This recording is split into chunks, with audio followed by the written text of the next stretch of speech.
Well, there was a young father who had a 4-year-old daughter, and the daughter was inquisitive about the marriage ceremony. And she was asking her dad about a wedding and what happened in a wedding. And so her dad was attempting to explain it to her. He took the photo album of their wedding and began to show her picture by picture by picture what was happening and what took place in a wedding. She was looking intently, and finally he got through with all the images, and he said, do you have any questions? And she says, yeah. She pointed at one of them with the wedding party in it, and she said, Daddy, is that when Mama came to work for us? That might be a little funny, but sometimes we do that. We look at Mama as somebody who works for us. Dads have a tendency to kind of project it that way. You know, she's somebody that does all the things that we need done for us. She kind of works for us. An example of that would be a teacher who had a class, and she was giving a lesson on the magnet and how the polarization and how it worked. And the next day in a written test, she wrote a question, and she said, I am a word that has 6 letters. My first letter is an M, and I pick up things. Who am I? And she was amazed when the answers came back that half of her class said, your mother. Mothers pick up things, that mothers do things for us. And a lot of times, you know, we tend to think of that. In Mother's Day memories and Mother's Day times and Mother's Day services like we've done in the past, I kind of projected it that way. We honored Mother because she worked for us. I honored her and we thought of her because she did all the things for us. She cooked for us. She cleaned for us. She washed for us. She hauled the children around. She did all the errands, and she worked for us. And what I want to do today, though, is something somewhat different. We talk about all the hardness and hardships that there is in motherhood, but we never talk about the deeper things, some of the deepest needs and struggles and wars that a mother goes through. So I'm going to attempt today to do that, and done a little research on it and talked to my wife. And so, you know, I've got some insight here then just through the years of ministry and things, and maybe I can project that. That's going to be my attempt anyway. An enormous part of a woman's dream is to have children, nearly every woman. And a part of the continued dream of a woman is to be able to stay home and raise those children. That's nearly every woman. And the woman who has to work and does work, then she looks at the woman who doesn't have to work and gets to stay home and raise her children with envy. She'll drive by a park and see mothers and children in the park, and she envies and says to herself, I would give anything if I was able to stay home with my children.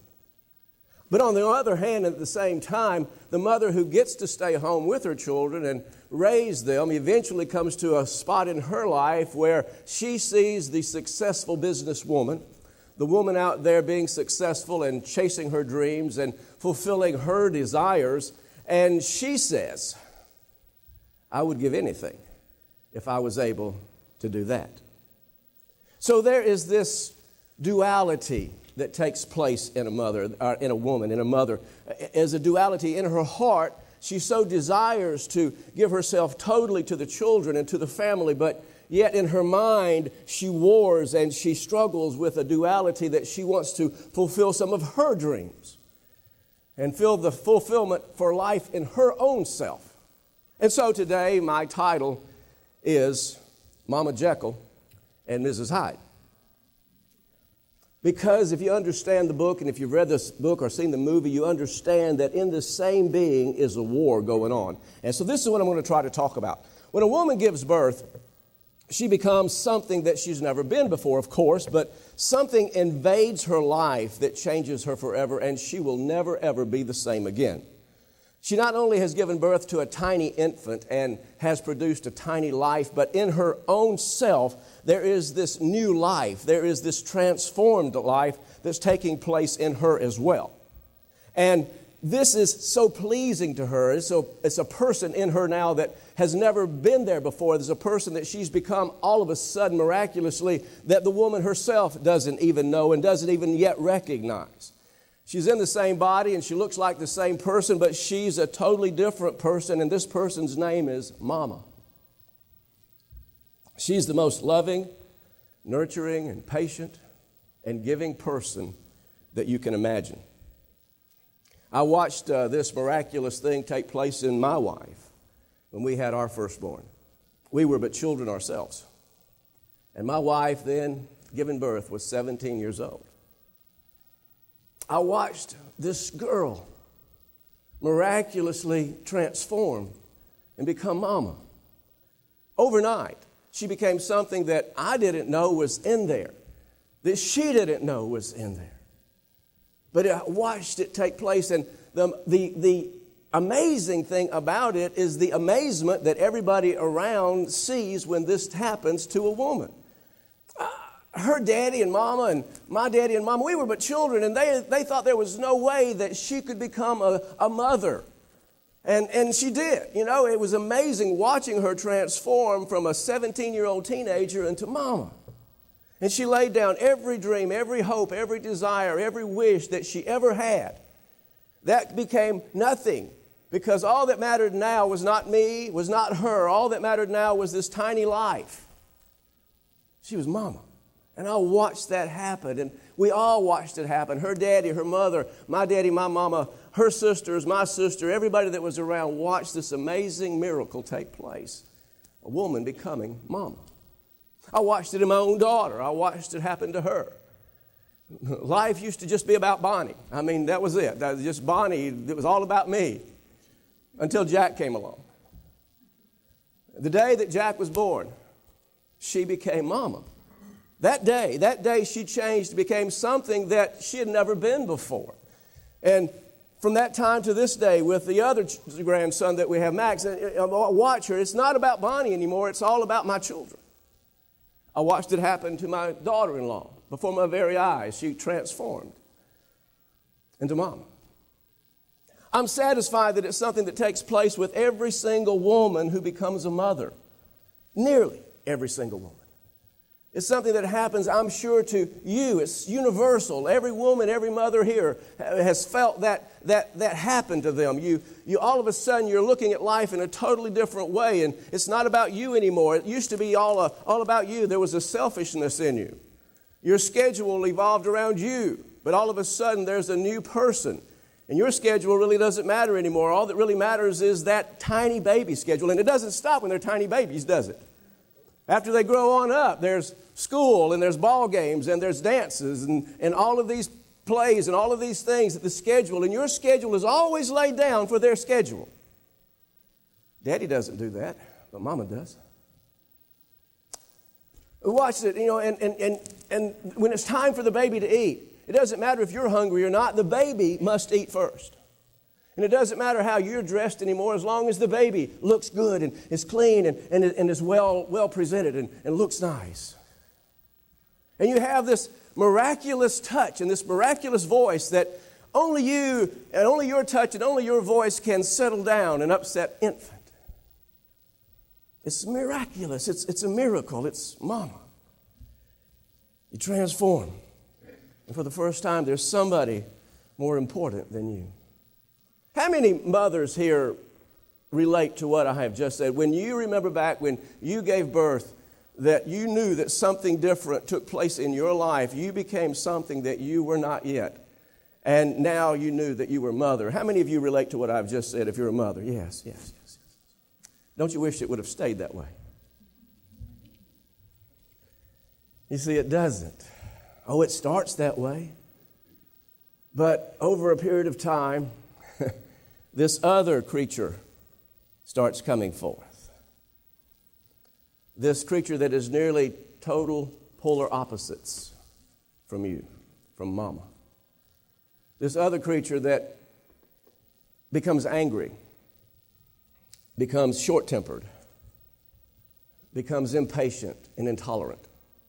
This other creature that yells and screams and emotionally gets disturbed and cries. Mrs. Hyde. And in every mother, there is the Mrs. Jekyll, the loving physician, and the Mrs. Hyde, the dark side, the part that wants life back about you. And what's really happening inside of the person, of the woman, is she says, is there no place in my life for me? It's all about the children. It's all about the home. It's all about the husband. Let me show you scripturally something so that you'll know that I'm on track biblically as well as I am just relating facts to you. In the book of Romans chapter 7 and verses 23 through 24, and I'm going to read more of this passage in a few minutes, but right now here's what I want to read to you. The Apostle Paul says, "But I see another law at work in the members of my body, waging war against the law of my mind and making me a prisoner of the law." I need you to say that back to me, prisoner of the law. Would you say that back? Prisoner of the law. Prisoner of the law of sin at work within my members. What a wretched man, and in the case that we're speaking of here, woman, I am. Now, usually mama is kind and patient and loving. Usually. However, occasionally this other person shows up. And instead of loving being mama, she feels a prisoner to the law of motherhood. And there's a war that takes place, a war within, a war between the heart that wants to give herself totally to the family and to the children, and a war within that says, is there any place in my life for me? She becomes edgy, she becomes intolerant. Her heart and her mind are battling and struggling. How many of us children have ever seen the Hyde part of your mother?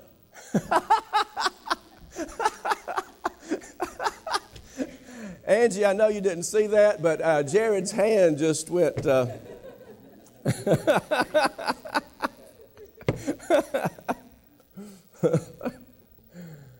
You see, the mother doesn't like it either. No more, even though you don't like it, the mother doesn't like it. The mother hates this person and tries her best to get her out of her. Now, what I want to try to do, and the best way I can relay this to you, is give you a scenario. And I think that every mother has experienced the day of scenario, the scenario day that I'm trying to project to you now. And to get any kind of accuracy, what we'll need to do is multiply this day by about 1,000 to come up with something that maybe we can relate to. But let's say this woman, this mother, has 3 children. And the first one is an infant. Now, this infant wakes up this particular day and not feeling well and crying, and the only way to get the child quiet is for mama to hold the child. Nobody else can hold the child and it be quiet. Mama has to hold the child. And so while mama's holding the infant, there is another child, let's say a toddler, who is destroying the house. Now, this toddler has got crayons and is coloring the walls for you and taking things like the telephone and hiding it in the commode, all right? And so mother has to discipline the toddler and raise her voice to the toddler and sometimes spank the toddler, and now the toddler's crying and the infant's crying. But while this is going on, the third child, which let's say is a 4 or 5-year-old, is now pulling on mama, wanting to play. Well, mama doesn't want to play. You don't want to play because you're scrubbing crayon off the wall and you're trying to hair dry the telephone that was deposited in the toilet. And you got all of this happening inside of you. And while this is going on, here comes Dad out, and he doesn't have any clean clothes because the laundry hasn't gotten done, and the dirty laundry is about to take over the house, and he doesn't understand why he doesn't have clothes because all you do is take care of the children. Why can't you just keep me clothes dry? All you have to do is watch the kids. And something starts building in there. Besides that, we're out of groceries, and you have to take the children to the grocery store today because we're out of groceries, and that in and of itself is a real ordeal. But you do it. You're well trained. You've skilled yourself, and so you load them all up, and you strap them all in, and off to the grocery store you go. Now, the infant is still needing holding, and you've got the toddler now in the grocery cart, and you're pushing the toddler around the grocery cart, and you put food in the grocery cart, but about as fast as you put the food in the grocery cart, the toddler's throwing the food out of the grocery cart. So you're having to pick the food up off the floor and put it back into the grocery cart, or put groceries out of the cart back up on the shelf, which the toddler has taken off the shelf and put into the grocery cart that you didn't want. And while all this is going on, you're becoming very frazzled with the toddler who won't stop doing this and walking all over the food. And the older child has decided to escape and now is running all up and down the aisles in the store, and you're trying to hold the child, hold the infant, push the cart, and find the other child in the grocery store. Though you command the child to stay with you, you know how that works. And so and all of a sudden, Hyde starts coming up in there. And you become impatient, you become angry, and you know you're in war. You don't want it to happen, but your children are destroying this grocery store, and they're crying, and so the best thing for you to do is get through as quickly as you can and get out of there. And you're starting to wonder, am I losing my mind? What am I doing? And so you head for the cash register, and you go through the checkout, and you finally get back to the car, and the children in the car, and the groceries in the car, and you finally get back to the house. And you take the children in the house, except you still have to hold the infant, and you throw something on the table for them to eat while you're unloading the groceries out of the car. And so you got two in the house and one in your arms, and then you go back out to the car and get the groceries, and you have the grocery bag in your other arm, and here you are with the infant in one arm and the groceries in the other arm, and the bag, of course, rips of the groceries, and then you spill Cokes all over the ground. But ingenious as you are, you kick the Cokes into the house while you're holding the other groceries and holding the infant. This was funny. My wife read my notes, and she says, that really happened to me. She said, I remember doing that one time. And she says, and I got them all in there, and we were eating. And she says, and I opened up the Coke that I had kicked into the house and forgot that I had kicked it into the house, and it spewed everywhere. So finally you get them in there, and you get them fed, and you think, well, I've got a few minutes now, I can rest. But they remind you that today was the day that you promised to take them to the park.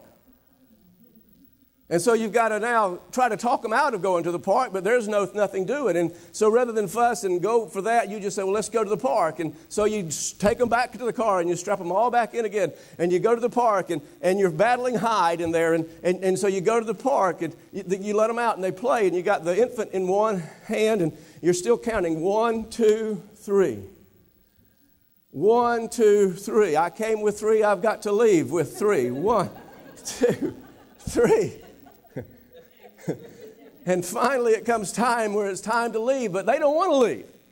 So you have to fight with them again and finally herd them back to the car, and you get them back to the car, and while you're strapping in the infant and you're strapping in the toddler, the older child decides to escape again. And you look around, and the child is nowhere to be seen, and frantically, where did my child go? Did somebody take my child? Where's my child? What's happened to my child? And you can't find it, and you start looking around, and you become frantic. 1, 2, 1, 2. Where's 3? And you're looking, and finally you see the child heading for the swings. And Hyde comes out.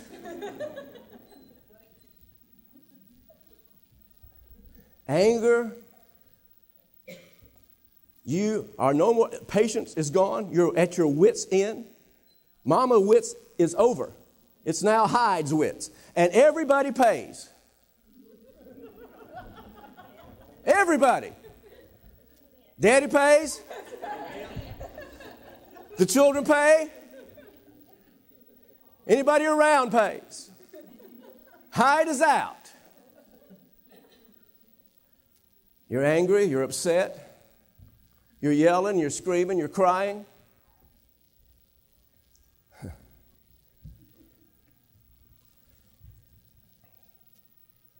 And for a moment, you hate yourself and you hate your life. You don't even know if there's any love in there. The loving and caring and gentle and patient mama became a mean and impatient and rude and angry, frustrated, wretched Mrs. Hyde. You feel you're literally splitting into two people. You feel like you're losing your mind. And then when you finally calm down and the anger leaves, you get condemned because of what you said and what you did. And so the enemy heaps that on you.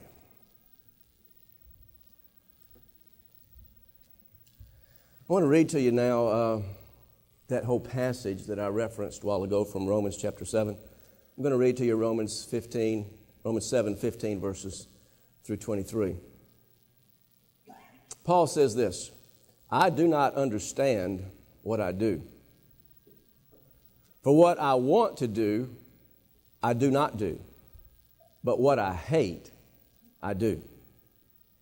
And if I do what I do not want to do, I agree that the law is good. In other words, as long as I can control myself and really keep it under control, it's good.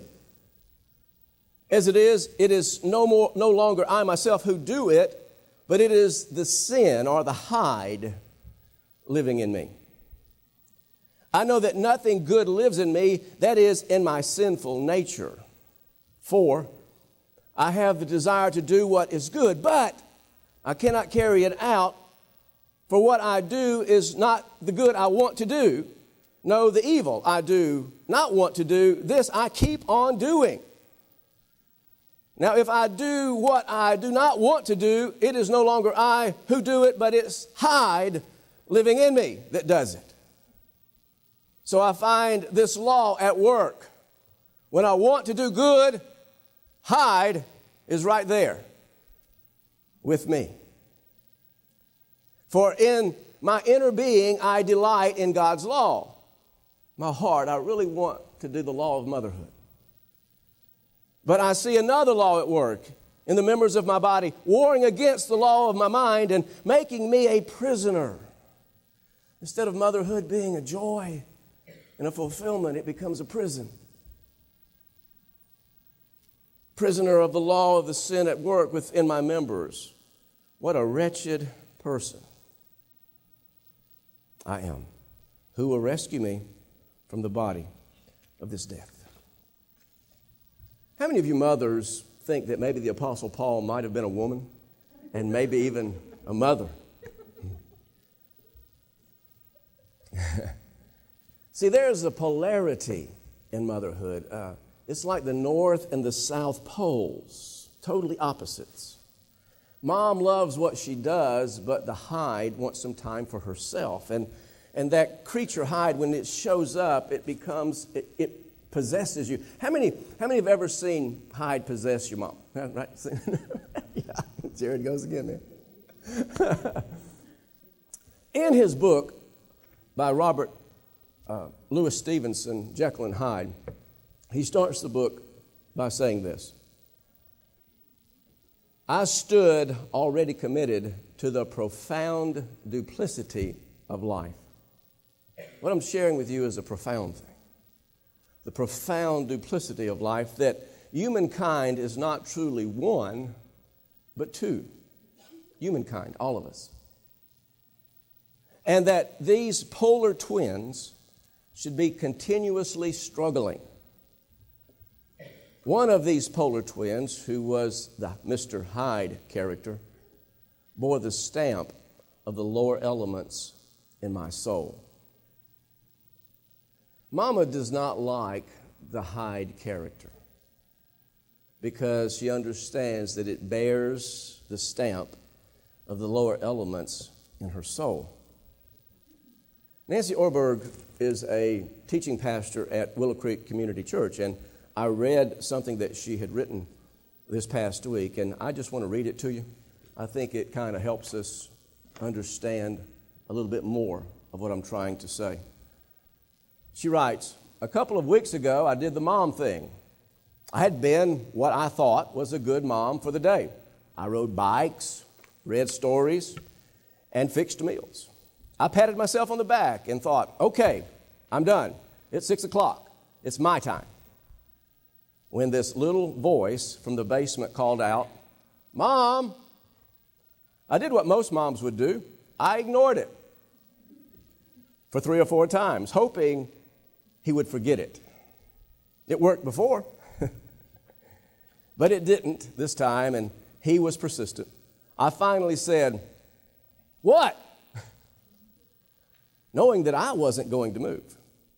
Come down in the basement. I want to show you something. Oh, honey, I don't want to come down in the basement. You bring it up here.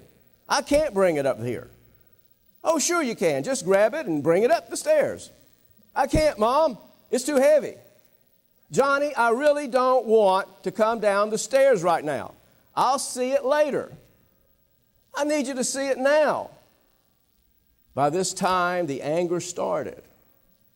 And I went to the top of the stairs and I said, Johnny, I do not want to come downstairs. I will do it later. I really want you to see it now, Mom. I stormed down the stairs and I said, what do you want? I am busy. His little face turned around and he had big tears in his eyes. Behind him was the screen of our old computer. And in huge block letters it said, I love Mom. I had a chance to connect with my child and I blew it. I inflicted pain instead. I don't like that, and I want that out of my life.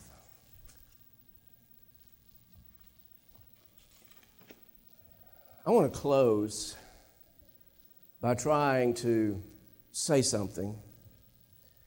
What I've tried to do is relay to everyone the intense pressure that a woman has to be mama and to be a wife and to be a woman.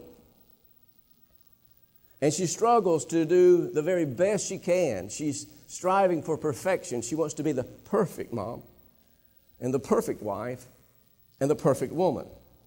But when Mrs. Hyde shows up, you, Mom, feel you failed.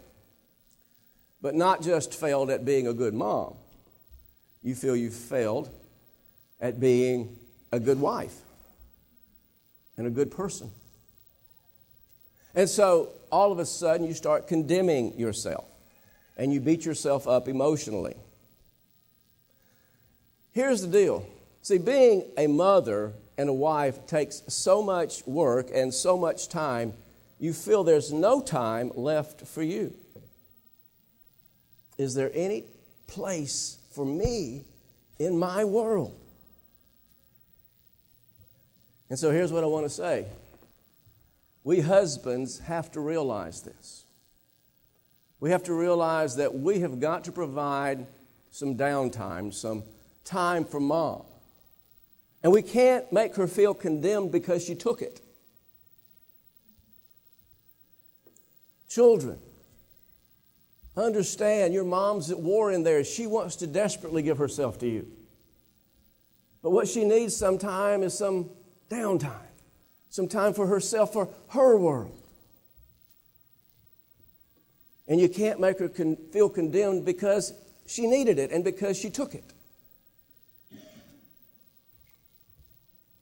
I promise you, if you will give her that time, Mrs. Hyde will show up a lot less frequently.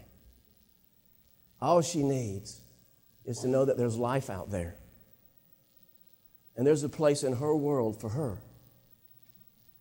I'm so thrilled of some of our ladies here and women that have been mothers for years and years and years, and they're expanding themselves, and they're reaching out, they're going to school, and they're trying to see what else is out there because they're diligently searching for something in their life. And I'm proud of the fathers for providing that for them so that they could do that. And that's what we've got to learn from this, is Hyde comes out because Mom just didn't have time for her world. And if we'll let her have that time, I promise you, we'll know that Ms. Hyde will show up a lot less frequently. Amen? You hear that from me today? So the best way, people, that we can honor mothers or honor our wives who are mothers is by simply doing this, giving them some time so that they can have some time for themselves. Now I want to speak to the rest of us or for the rest of us. I want to speak for the rest of us to honor our moms. We honor you today. For everybody here, Mama, thank you. Thank you for laying down your life so that we could have a better life. Thank you for all that you do for us. Thank you because you really want to work for us. And it's a joy to you most of the time. And we honor you today because of all that you do, but we honor you because you put up with a Hyde fight. And that we understand now that even if Hyde shows up, that if we'll let you have your time and honor you with time, then you're going to win that war. Because Mama is always there. Mama will always be there. So if you're a mother, would you please stand and let us praise you and honor you today? Amen. Yes. Thank you. We honor our mothers. We honor you. You're wonderful. You're wonderful. Thank you. Thank you. Everybody else, please stand and let me dismiss this. Take time today, if your mom's still alive. Tell you one more story, and then I'll dismiss us. There was a man, he called his mother. She answered the phone, and she said, hello, and he said, hey, this is your son. And she said, good to hear from you. And he said, how are you feeling? He said, well, I'm awfully weak. Why are you weak? Well, I haven't eaten in 32 days. You haven't eaten in 32 days? Why? Well, I was afraid you would call, and I didn't want to have food in my mouth if you did call. He hadn't called her in 32 days. Don't be guilty of that. Call Mama. Don't make her get weak. Father, I bless